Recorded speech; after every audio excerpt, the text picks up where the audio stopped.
இப்போது வடக்கு கிழக்கிலேயே தமிழ் கட்சிகள் ஒன்றாக சேர்ந்து ஆட்சி அமைக்கும் முயற்சியில் ஈடுபட்டு வருகின்றன.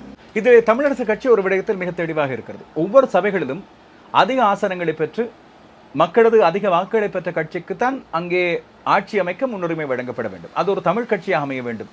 எனவே தமிழ் கட்சிகள் ஒன்றாக சேர்ந்து ஆட்சி அமைக்கும் போது அதிகமான ஆசனங்களை பெற்ற கட்சியாக எந்த தமிழ் கட்சி இருக்கிறதோ அதற்கு தாங்கள் ஆதரவு வழங்குவோம். இல்லாவிட்டால் தமிழரசு கட்சி அதிகமான ஆசனங்களை பெற்றுகின்ற வேளையில் அதற்கு ஏனைய தமிழ் கட்சிகள் ஆதரவு வழங்க வேண்டும்.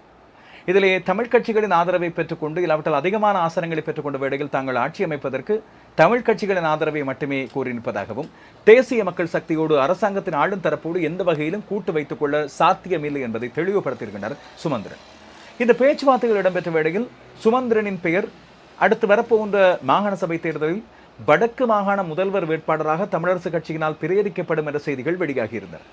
இது பற்றிய விடயத்தை இன்று யாழ்ப்பாணத்திலிருந்து வெளிவருகின்ற பத்திரிகை ஒன்றும் குறிப்பிட்டு காட்டியிருக்கிறது. சுமந்திரன் இதற்கு நேரடியாக எந்த ஒரு பதிலையும் வழங்கவில்லை என்றும், ஆனால் கலந்து கொண்ட ஜனநாயக தமிழ் தேசிய கூட்டணியின் தலைவர்கள் இது பற்றி தங்களுக்கு ஏற்கனவே தெரிந்திருக்கும் என்று பதிலை சொன்னதாகவும் சொல்லப்படுகிறது. எனவே இது பற்றிய உத்தியோகபூர்வமான அறிவிப்புக்காகவும் இல்லாவிட்டால் மறுப்பு இருந்தால் முன்பு நாடாளுமன்ற உறுப்பினர் ஸ்ரீதரனின் பெயர் இவ்வாறு சொல்லப்பட்ட வேளையில் அவர் நேரடியாக மறுத்திருந்தார். வடக்கு மாகாண முதல்வராகும் எண்ணம் தனக்கு இல்லை, அந்த தேர்தலில் மாகாண சபை தேர்தலில் போட்டியிடும் எண்ணம் இல்லை என்று. எனவே சுமந்திரன் அப்படி மறுப்பு அறிக்கை ஏதாவது விடுவதாக இருந்தால் அதை பற்றிய தகவல்களுக்கும் நாங்கள் எதிர்பார்த்திருக்கிறோம்.